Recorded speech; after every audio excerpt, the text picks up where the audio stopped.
Dans cette deuxième partie, nous allons voir comment donc calculer le nombre de places disponibles et afficher cette valeur sur l'écran LCD. Pour cela, nous allons déclarer une quatrième variable qui s'appellera donc place disponible. Et cette variable, au démarrage, on va l'initialiser à 3. À la valeur 3, pourquoi? Parce qu'il y a 3 emplacements sur notre maquette.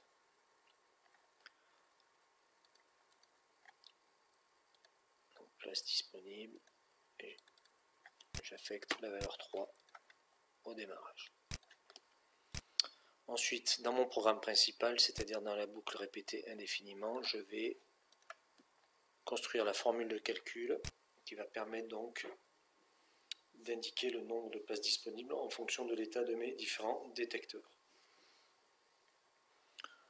Donc je vais reprendre ici la variable place disponible et elle sera fixée dans mon programme au résultat de ce calcul. Et ce calcul se fera à partir d'une formule que l'on va construire ici, dans laquelle on va soustraire l'état des différents capteurs. Alors pour ça, on va faire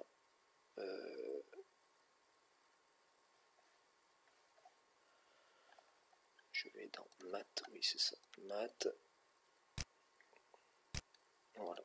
Au départ, donc j'ai 3 places de disponibles, 3. Ah, il faut que je remette mes blocs.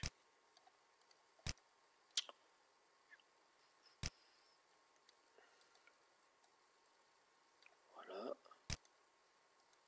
Je disais 3 places libres au départ. 3 places, pardon. Hop. Moins. Donc moins l'état de mes différents capteurs. Donc je fabrique ma formule en imbriquant plusieurs blocs comme ceci.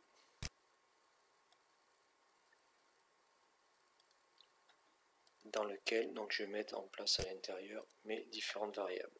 La place de gauche,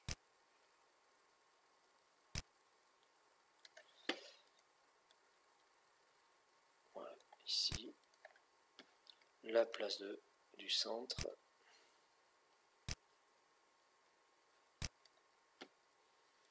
et ma place de droite.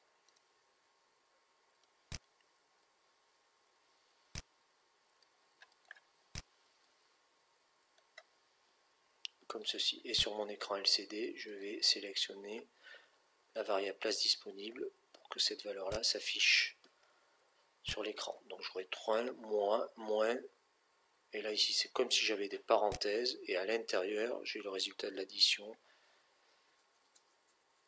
des différentes variables donc correspondant aux emplacements. Donc si je lance la simulation, j'ai bien mes 3 boutons, j'ai bien la valeur 3 par défaut, ces boutons sont bien désactivés. Si j'active le détecteur d'un emplacement, ça passe bien à 2. Un deuxième emplacement, ça passe à 1, et sinon le troisième, si je l'active, voilà, passe à 0. Si jamais je quitte, là ici avec ma trottinette de l'emplacement du centre, ça repasse bien à 1, j'ai une place libre. Une seconde ici, une troisième, voilà, ça fonctionne. Je peux peut-être améliorer là ici l'affichage de mon information en prenant un bloc test, et je pourrais par exemple, non, ce ne serait pas celui-ci, bloc test, ça serait celui-ci, voilà, dans lequel je pourrais indiquer le nom du parking et puis son nombre de places disponibles. Donc comme ceci.